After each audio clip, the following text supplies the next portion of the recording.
प्यारे विद्यार्थियों और सभी शुभचिंतकों को मेरी ओर से बहुत बहुत राम राम। आपकी आशा और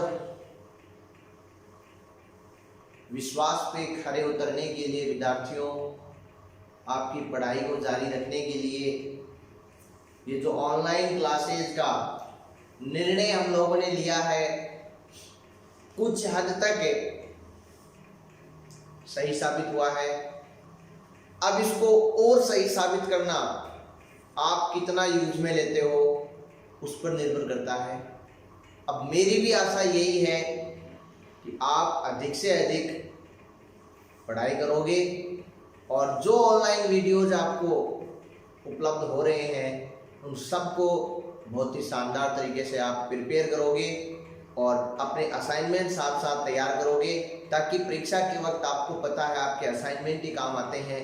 गुरुजी का जो बताई हुई बात है वो सारी की सारी मौखिक रूप से याद नहीं रहती है, इसलिए साथ साथ में आपको असाइनमेंट भी तैयार करने हैं, अपने नोट्स भी तैयार करने हैं। चलो अब हम आज का जो अपना टॉपिक है वो है संधारित्र। अपना टॉपिक है आज का संधारित्र। इंग्लिश में बोलते हैं इसे कैपेसिटर। क्या बोलते हैं? कैपेसिटर। बच्चों जैसा इसका नाम है उस नाम से देखो हम ढूंढने की कोशिश कर रहे हैं इसकी डेफिनेशन। हम अपने दैनिक जीवन के आधार पे यहाँ पर भौतिक विज्ञान में दैनिक जीवन को लेके यहाँ पर पढ़ाई करने की कोशिश कर रहे हैं। संधारित्र कहने का मतलब धारण करने वाली युक्ति, यही तो मीनिंग हुआ। हिंदी के अनुसार देखा जाए तो संधारित्र का मीनिंग क्या हुआ? धारण करने वाली युक्ति। अब ये धारण करने वाली युक्ति है तो ये किसी ना किसी को तो धारण करेगी ही। जैसे बाय एग्जांपल मैं बात करता हूं बच्चों, थोड़ा सा टॉपिक से हट गए वैसे हम, लेकिन समझो फिर भी कि जैसे बाजार से हमने दो कोई पात्र लेके आए, ठीक है, एक पात्र का आयतन ज्यादा है, एक पात्र का आयतन कम है। अब सीधी सी बात है, उन दोनों पात्रों में जब जल भरा जा रहा है तो क्या बराबर भरा जाएगा? नहीं भरा जाएगा ना। लेकिन धारण करने की क्षमता है कि नहीं है? है। किसको धारण कर रहे हैं? जल को धारण कर रहे हैं। उसी प्रकार से बच्चों यहाँ पर जो संधारित्र हम पढ़ रहे हैं, कैपेसिटर हम जो पढ़ रहे हैं, इनमें आवेश को धारण करने की क्षमता होती है, आवेश को संचित करने की क्षमता होती है। कैसे होती है? क्या कैपेसिटर होता है, किस तरीके से ये काम करता है, क्या इसका सिद्धांत होता है, ये सारी चीजें हम विस्तृत रूप से पढ़ने वाले हैं। तो बच्चों हमने कल पढ़ा था धारिता। क्या पढ़ा था? धारिता। वहीं पर वापस जाएंगे। धारिता में हमने मैथमेटिकल फॉर्मूला पढ़ा था। इधर मैं कॉर्नर में लिख रहा हूं। अपन ने पढ़ा था C बराबर Q में। अब इस संधारित्र की जरूरत क्यों पड़ी? धारिता की परिभाषा में तो हमने ये पढ़ा था कि कोई चालक है, ये दिखाई नहीं दे रहा होगा शायद कॉर्नर में, थोड़ा सा नीचे लिखते हैं इसको।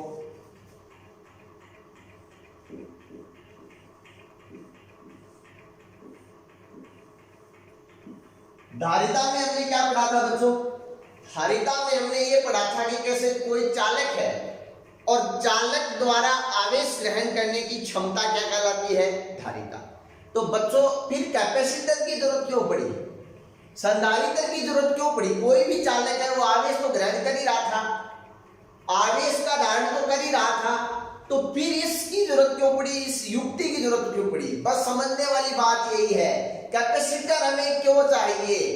बच्चों वो जो आपको पता है वहां से आपको इतना ही पता चलता है कि अगर इसका मान बढ़ाना है, अगर C का मान बढ़ाना है तो दो ही चांस बनते हैं। दो चांस ये बनते हैं कि एक तो आवेश Q का मान क्या किया जाए? Q को बढ़ाया जाए। क्या होता है? Q को बढ़ाया जाए। समझ में आई बात? Q को बढ़ा के, अब Q कब बढ़ेगा? जब इसके आकार को बढ़ाएं। क्या करें? इसके आकार को बढ़ाना पड़ेगा। ये तब बढ़ेगा जब इसका आकार बढ़े।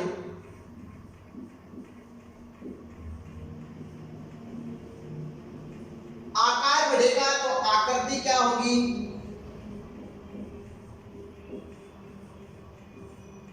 परिवर्तित होगी।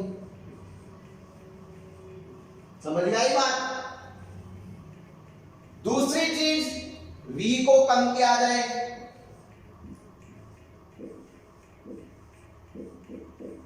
कम किया, v क्या है? विभव। दो ही तरीके हैं धारिता को बढ़ाने के। एक तो है q को बढ़ाया जाए, दूसरा है v को कम किया जाए।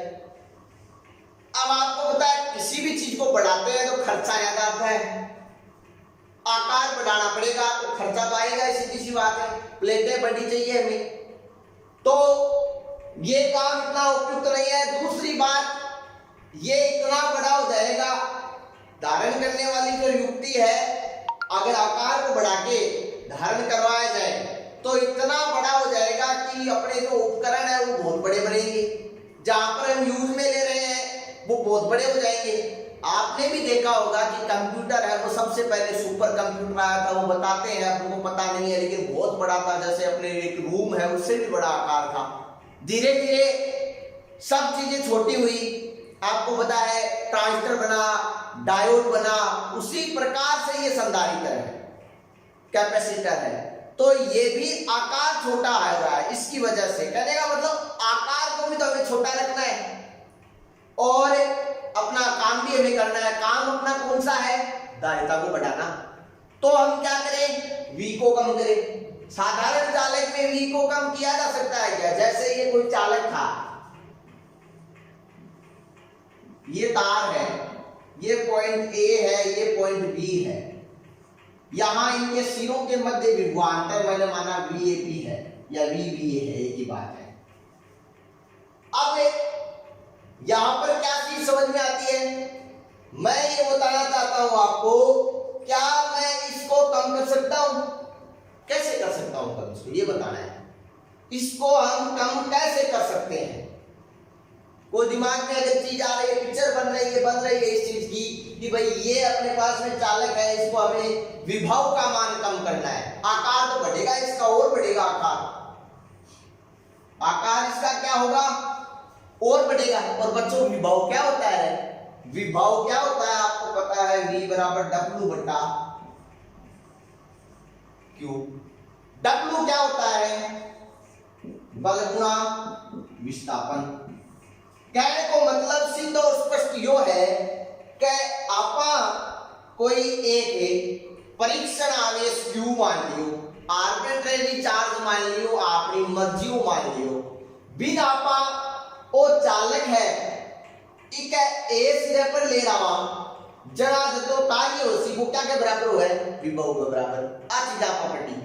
अब इजा उतारे बेरो है कि ई को मान कम किया, उसी को आकार बढ़ियो तो दूरी बढ़ी, दूरी बढ़ता ने कार्य बढ़ियो, कार्य बढ़ता ने थाने बेरो है, इजा तो विभव को मान कम है कोनी हो, बिल्कुल भी कम है कोनी हो है। तो बच्चों यहां पर जाके समझ में आया कि हमें एक ऐसी युक्ति का निर्माण करना है, हमें एक ऐसी युक्ति बनानी है जिसकी सहायता से धारिता का मान तो बढ़ाया जा सके, धारिता का मान तो बढ़ाया जा सके और उसका आकार भी नहीं बढ़े, आकृति भी बहुत ज्यादा बड़ी नहीं, आकार बढ़ेगा, आपको पता है आकृति रूपांतरित होगी। समझ में आई बात? तो बार बार ऐसा भी नहीं है कि उसकी आकृतियां रूपांतरित हो और आकार बढ़ाना नहीं है, खर्चा हमें कम करना है। तो इन सब बातों को मद्देनजर रखते हुए किसकी खोज हुई थी? संधारित्र की। क्या बनाया गया था? संधारित्र। तो परिभाषा अब निकल के आती है कि वह युक्ति क्या है? ये परिभाषा बोल रहा हूं मैं, वह युक्ति जिसमें आकार को बढ़ाए बगैर, आकार को बढ़ाए बगैर विभव के मान को कम करके धारिता का मान क्या किया जा सकता है? बढ़ाया जा सकता है। मतलब वह युक्ति जिसकी सहायता से आकार को बढ़ाए बगैर विभव के मान में कमी करके धारिता को बढ़ाया जाता है, संधारित्र कहलाती है। क्या कहलाती है? संधारित्र। आशा है कि समझ में आया होगा, नहीं आया तो फिर एक बार बता रहा हूं कि हम क्या करते हैं, सब बताया यहाँ पर मैंने लिख रखा है कि आकार को बढ़ाना नहीं है, विभव को कम करना है और धारिता ऑटोमेटिक बढ़ जाएगी, इस फार्मूले से आपको पता चल रहा है। तो ये जो युक्ति होती है ये क्या कहलाती है? संधारित्र कहलाती है। आया समझ में? अब बात करते हैं मैंने बहुत बार बताया आपको कि ऐसा कैसे हो सकता है। निर्माण देखते हैं संधारित्र की, कंस्ट्रक्शन,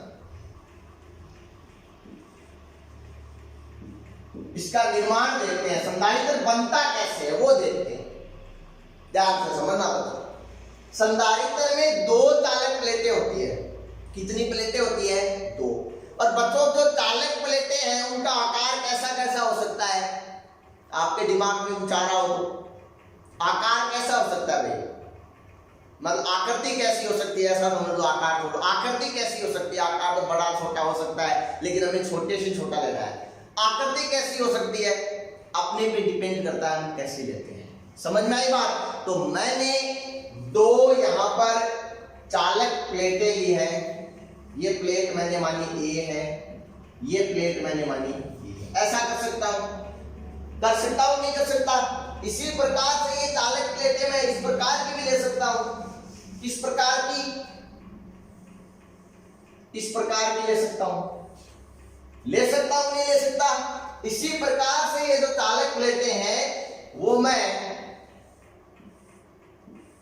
इस प्रकार की भी ले सकता हूं। कैसे भी ले सकता हूं? सब देनी, बेलनाकार हो सकती है, गोलाकार हो सकती है, समांतर हो सकती है। तो तीन प्रकार की मेरी नजरों में है। समझ में आई बात? आपकी नजरों में है। तो कैपेसिटर यहां से पता चल जाता है कि कितने प्रकार का हो सकता है? तीन प्रकार का। कितने प्रकार का? तीन प्रकार का। आगे पढ़ेंगे हम कैसे होगा। अब देखते हैं कंस्ट्रक्शन बनाया कैसे जाता है। तो हमने दो प्लेटें ली है। क्या लिया हमने? दो प्लेटें। ये दो प्लेटें ली है मैंने। ये प्लेट ए है और ये प्लेट बी है। मैं प्लेट ए को और बी को एक बैटरी की सहायता से जोड़ देता हूं। हम क्या बना रहे हैं बच्चों? कैपेसिटर, संधारित्र बना रहे हैं। ए को और बी को एक बैटरी की सहायता से क्या कर देता हूं? जोड़ देता हूं। ये प्लस, आपको बताया चार्ज किधर से किधर प्रवाह करेगा? चार्ज किधर से किधर प्रवाह करेगा? धनात्मक से ऋणात्मक की ओर, पॉजिटिव से नेगेटिव की ओर। धारा किधर जाएगी? पॉजिटिव से नेगेटिव की ओर। तो ये गए। तो बच्चों यहां पर प्लस चार्ज है, ये पूरा का पूरा कहां ट्रांसफर हो सकता है? यहां। कुछ रह भी सकता है, बीच में भी रह सकता है, लेकिन यहां जाएगा कि नहीं जाएगा? तो इस प्लेट पे, प्लेट ए पे यहां से क्या रहेगा? प्लस चार्ज चला गया। अब इनके मध्य कुछ रिक्त स्थान है। क्या है इनके मध्य? कुछ रिक्त स्थान है, गैप है। अब आपको पता है, मैंने बताया था आपको प्रेरण क्या होता है, चैप्टर नंबर 1 में बताया था, जहां पर मैंने घर्षण, प्रेरण और चालन, आवेशन की 3 विधियां बताई थी। तो वहां पर आता है ये आवेशन की कौन सी विधि है? प्रेरण। कौन सी विधि है? प्रेरण की। अपने पास में एक तो क्या है? उदासीन। मैंने माना कि ये है, जैसे ये है, ये एक तो क्या है? उदासीन, और इस पे क्या है? चार्ज। तो जब दोनों को पास लाया जाता है, दोनों को क्या लाया जाता है? पास लाया जाता है। जैसे यहां पर पहुंच गए, इसके बाद में इसमें अगर प्लस चार्ज है, ये अगर उदासीन है, तो प्रेरण के कारण बच्चों इस दूसरी वाली पे क्या होगा? इससे अपोजिट चार्ज। मतलब इस पे प्लस है तो इस पे क्या हो जाएगा? माइनस। कौन सा चार्ज हो जाएगा? माइनस। तो यहां से क्या पता चलता है हमें? यहां से ये पता चलता है कि इस प्लेट पे कौन सा चार्ज होगा? माइनस होगा। समझ में आई बात? अब क्या होगा कि ये जो प्लस, ये माइनस, धारा प्लस से माइनस की ओर प्रवाहित होती है बच्चों, सीधी सी बात है। तो ये गैप ऑटोमेटिक कवर नहीं होगा, ध्यान रखना। यहां पर धारा प्रवाहित होगी, वो भी प्रेरण के कारण ही होगी। तो धारा प्रवाहित होगी ना यहां पर, उस धारा को हम कहते हैं विस्थापन धारा। कौन सी धारा कहते हैं? विस्थापन धारा। एक नया कंसेप्ट आ गया है यहाँ पर। वैसे कंफ्यूज नहीं होना है आप लोगों को कि ये सी लिख दिया और ये डी लिख दिया। बिल्कुल सही लिखा है। ये क्या है? चालन धारा, कंडक्टेंस करंट, और ये क्या है? डिस्प्लेसमेंट करंट, विस्थापन धारा। तो यहां से नई डेफिनेशन भी निकल के आती है अपने पास विस्थापन धारा की। वो क्या निकल के आती है कि संधारित्र की प्लेटों के मध्य, संधारित्र की प्लेटों के मध्य जो धारा प्रवाहित होती है वो कौन सी धारा होती है? विस्थापन धारा होती है। हम पढ़ेंगे लास्ट के चैप्टर में। समझ में आई बात? विस्थापन धारा में विस्तृत अध्ययन वहां करेंगे, बाकी हम वहां पढ़ेंगे विस्थापन धारा के बारे में। लेकिन यहां से ये समझ में आया होगा आपके कि यहाँ पर जो ये करंट प्रवाहित हो जाती है ये विस्थापन धारा होती है, इससे पूरे परिपथ में करंट प्रवाहित होने लग जाती है। समझ में आई बात? अब यदि बच्चों ध्यान रखना, अब क्या किया जाता है, यदि बच्चों इस बैटरी को हटा लिया जाता है, क्या कर लिया जाता है? बैटरी को हटा लिया जाता है, तो आप ये कहोगे कि जैसे ही बैटरी को हटाया सर जी, तो क्या प्लेट ए और प्लेट बी है ये उदासीन हो जाएगी? नहीं, प्लेट ए और बी उदासीन नहीं होगी, इसमें कुछ न कुछ चार्ज शेष रहेगा, कुछ न कुछ चार्ज शेष रहेगा। इसे ही तो हम क्या कहते हैं? आवेश का संग्रहण कहते हैं। तो एक प्रकार से संधारित्र क्या है? आवेश संग्रहण की युक्ति। क्या है बच्चों? आवेश संग्रहण की युक्ति। समझ में आई बात? आवेश संग्रहण की युक्ति को हम क्या कहते हैं? संधारित्र। ये हमने किसकी बनावट की है, किसका कंस्ट्रक्शन निर्माण समझा है? संधारित्र का निर्माण समझा है। मेरे हिसाब से समझ में आया होगा। इसके बाद में इसका आवेश निकाला जाए कि संधारित्र पर टोटल आवेश कितना होता है। ये देखना बच्चों, टोटल आवेश निकाल रहे हैं। आपको पता है दो प्लेटें हैं, एक प्लेट पे चार्ज प्लस क्यू, दूसरी प्लेट पे चार्ज माइनस क्यू। टोटल आवेश कितना बच गया? बचा कि नहीं बचा? तो संधारित्र पे टोटल आवेश कितना हो रहा है? 0। तो ये अपना था बच्चों संधारित्र। आशा है समझ में आया होगा। अब हमने एक सिद्धांत पढ़ा, यहाँ पर यही सिद्धांत है, विभव का मान कम हो जाता है, धारिता बढ़ जाती है। इसी का एक्सप्लेन करेंगे और वही क्या है? संधारित्र का सिद्धांत। आई बात समझ में? तो मेरे साथ साथ समझते रहना, किस प्रकार से समझेंगे।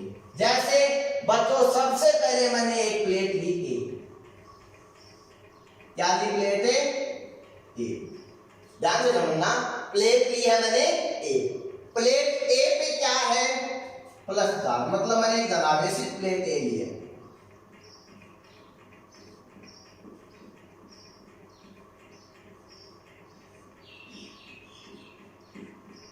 किसी के कोई समस्या है क्या इसमें? मैंने एक धनावेशित प्लेट क्या ली है? ए ली है। मेरे हिसाब से कोई दिक्कत नहीं होगी इस चीज में। अब मैं क्या करूंगा? अब मैं कुछ नहीं करने वाला। ये जो हमने यहाँ पर डेफिनेशन लिखी है ना कि V के मान को कम करके हम C का मान बढ़ा सकते हैं, यही समझा रहा हूं बस। यही संधारित्र का सिद्धांत है, कोई नई चीज नहीं आएगी, इससे ही समझना है।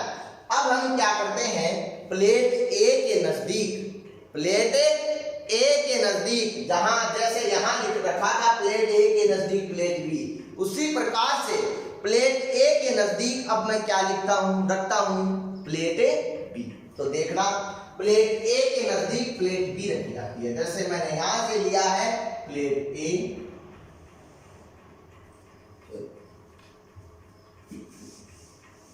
ये लाइन बिल्कुल सीधी होनी चाहिए बच्चों, इस बात का ध्यान रखना।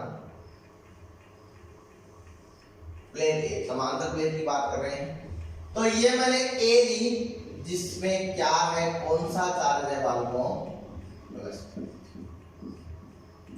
ये प्लस क्यू चार्ज। आई बात समझ में? अब इससे कुछ दूरी पर, अत्यल्प दूरी पे, ध्यान रखना दूरी क्या है? भौतिक।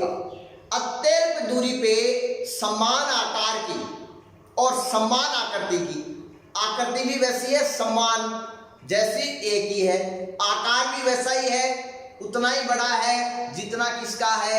ए का है। वो प्लेट लेते हैं, वो प्लेट है बी। समान आकार एवं आकृति की एक दूसरी प्लेट लेते हैं बी। समझ में आई बात? दूसरी प्लेट क्या ली? बी। अब वही सिस्टम संधारित्र के सिद्धांत से ही हम कह सकते हैं कि यहां पर प्लस चार्ज है ना, यहां पर कौन सा चार्ज है? प्लस। गैप जितना यहां पर है उतना ही यहां पर है। समझ में आई बात? जितना गैप ये है ना डी, वैसे माना उतना ही यहां पर होना चाहिए। ध्यान रखना इस बात का। तो ये प्रेरण के कारण ये प्लस साइन चार्ज जो यहां पर है, यहां पर कौन सा चार्ज रहेगा? माइनस। कौन सा चार्ज रहेगा बच्चों? -4, तो ये हो गया -q।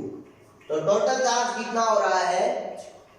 अब इस पे यहां पर इस सिरे पे कौन सा चार्ज आएगा भैया बताओ? इस सिरे पे कौन सा चार्ज आएगा? Plus charge. कौन सा चार्ज आएगा? Plus charge. अपोजिट प्रेरण की वजह से। समझ में आई बात?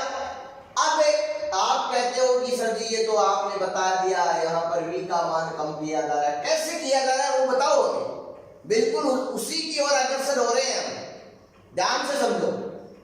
अब आपको पता है कि यहां पर ये +q आवेश है, प्लेट b का +q आवेश, ध्यान से समझना, प्लेट b का +q आवेश, प्लेट A का +q आवेश, दोनों है ना। तो ऐसा बोला जा सकता है कि प्लेट जो B का +q आवेश है वो प्लेट A के विभव को बढ़ाता है। समझ में आई बात? देखना मैं नीचे थोड़ा सा लिख रहा हूं, क्या बोला मैंने? प्लेट B का +q चार्ज जो है क्या कर रहा है? इसका काम क्या है? ये क्या कर रहा है? प्लेट ए के विभव को बढ़ा रहा है। प्लेट ए के विभव को क्या कर रहा है? ये बढ़ा रहा है। समझ में आई बात? इसका मतलब हम तो कर तो क्या रहे थे? विभव को कम, और हो क्या गया? विभव बढ़ गया। बिल्कुल बच्चों ये बात सही है कि विभव को बढ़ा रहा है, लेकिन ये देखो कि यहाँ पर प्लस की बजाय इसके नजदीक कौन सा चार्ज है? माइनस। कौन सा चार्ज है? माइनस चार्ज है। इसका मतलब सीधा स्पष्ट क्या हो गया? इसका मतलब सीधा स्पष्ट ये हो गया कि ज्यादा इफेक्टिव इस प्लस की वजह से कौन सा है? ये माइनस। तो आप ये कहोगे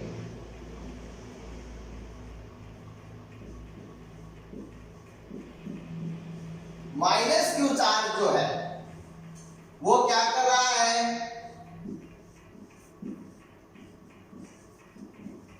प्लेट ए के विभव को कम कर रहा है। जो -q चार्ज है प्लेट बी का, वो क्या कर रहा है? विभव को कम कर रहा है। और ज्यादा इफेक्टिव इनमें से कौन सा रहेगा? ये रहेगा, क्योंकि ये इसके क्या है? ज्यादा नजदीक है। समझ में आई बात? इसका मतलब यहां से क्या हो गया? विभव का मान कम। और जैसे ही विभव का मान कम होगा तो धारिता का मान क्या हो जाएगा? बढ़ जाएगा। तो आप क्या लिखोगे?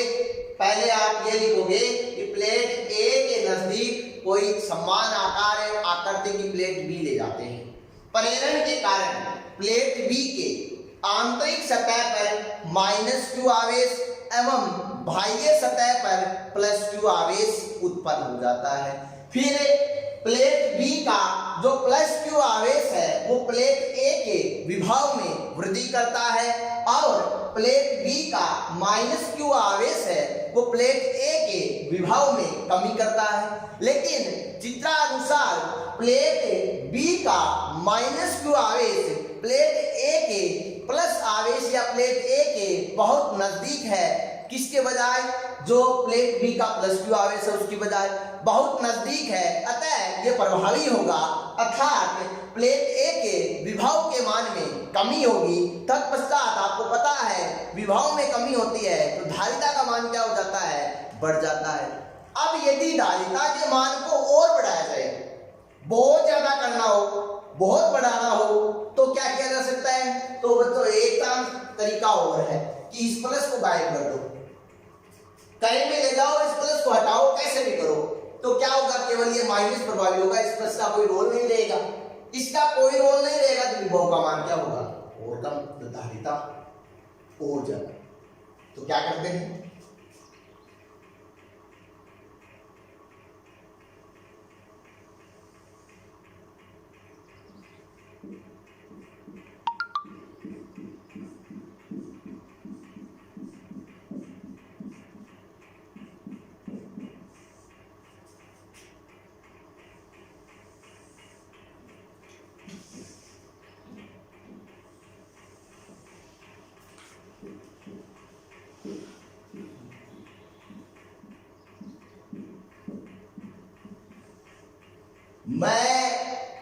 अभी तक मैंने कुछ नहीं किया है, वैसे शायद आपको पता होगा, लेकिन ये प्लस नहीं लिखा। क्यों?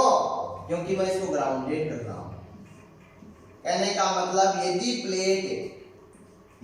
प्लेट ए के नजदीक एक भूसंपर्कित प्लेट बी को लाया जाता है तो केवल यहाँ पर कौन सा चार्ज बचेगा? ऋणात्मक। और केवल ऋणात्मक बचेगा, जिससे विभव के मान में क्या होगी? बहुत कमी आएगी, बहुत ज्यादा कम होगा। उसके कारण आपको पता है धारिता का मान क्या हो जाएगा? बहुत बढ़ जाएगा। तो ये है बच्चों संधारित्र का सिद्धांत। मेरे हिसाब से समझ में आया होगा। फिर भी कहीं दिक्कत हो तो आप पूछ लेना मेरे से पर्सनली। इसके बाद में मैं आपको दो चीजें छोटी छोटी और बताता हूं। यहाँ पर संधारित्र जो है, एक तो होता है नियत धारिता का संधारित्र। क्या होता है? नियत धारिता का संधारित्र, जिसकी धारिता फिक्स रहती है। दूसरा है परिवर्ती धारिता का संधारित्र, जिसकी धारिता परिवर्तित होती रहती है। इनके प्रतीक चिन्ह क्या होते हैं देखना, बता रहा हूं आपको। नियत धारिता का संधारित्र का प्रतीक चिन्ह क्या होता है और परिवर्ती का क्या होता है। ये तो है नियत का, कौन से का है? नियत धारिता का संधारित्र। और ये है किसका? परिवर्ती धारिता का संधारित्र। इसका भैया परिवर्ती धारिता का संधारित्र। समझ में आया? तो अब हम ये कह सकते हैं कि संधारित्र का प्रकार, तो संधारित्र के प्रकार कितने हो गए? देखो, ये प्लेटें समांतर हो सकती है तो समांतर प्लेट संधारित्र। कैसा संधारित्र? समांतर प्लेट। बेलनाकार हो सकती है तो कैसा संधारित्र? बेलनाकार संधारित्र। और गोलाकार हो सकती है तो कैसा संधारित्र? गोलाकार संधारित्र। तो बच्चों तीन प्रकार के संधारित्र हो गए, समांतर प्लेट संधारित्र, गोलाकार संधारित्र, बेलनाकार। आपके सिलेबस में दो चलते हैं, समांतर प्लेट संधारित्र और कौन सा है दूसरा? एक गोलाकार संधारित्र। बेलनाकार संधारित्र आपके सिलेबस में नहीं है। तो अब आने वाली क्लास में, कल की क्लास में हम पढ़ेंगे समांतर प्लेट संधारित्र। लेकिन यहां तक संधारित्र का निर्माण, परिभाषा और जो संधारित्र का सिद्धांत है, ये आपका अगर पूर्णतया क्लियर होगा तो आप बहुत आसानी से समांतर प्लेट संधारित्र को समझ पाएंगे। तो यही आशा है कि आज आप बहुत मेहनत से पढ़ोगे, बहुत ही रुचि लेके पढ़ोगे। बच्चों कल एक दो बच्चों का कॉल आया था, कंफ्यूज हो गए थे वो। एक चीज बताई थी मैंने, एक तो मैंने ये बताया था कि धारिता का मात्रक होता है फेराड। फिर मैं ये बात बोलना भूल गया कि बच्चों कंफ्यूज मत हो जाना, इतना सा एक शब्द बोलना भूल गया। और मैंने साइड में लिख दिया था कि एक फैराडे बराबर, लिखा सही था, एक फैराडे बराबर 96,500 कूलम। कहने का मतलब ये है कि जो फैराडे है ना, ये आवेश की यूनिट है, ये आवेश की इकाई है, आवेश की बहुत बड़ी इकाई है। इसमें कितने होते हैं? 96,500 कूलम होते हैं। और ये जो फैराड है ना, ये धारिता की है। यूनिट किसकी है? धारिता की यूनिट है। कंफ्यूज मत हो जाना इस चीज से, फैराडे और फैराड से दोनों अलग अलग चीज है। इसी के साथ बहुत बहुत धन्यवाद।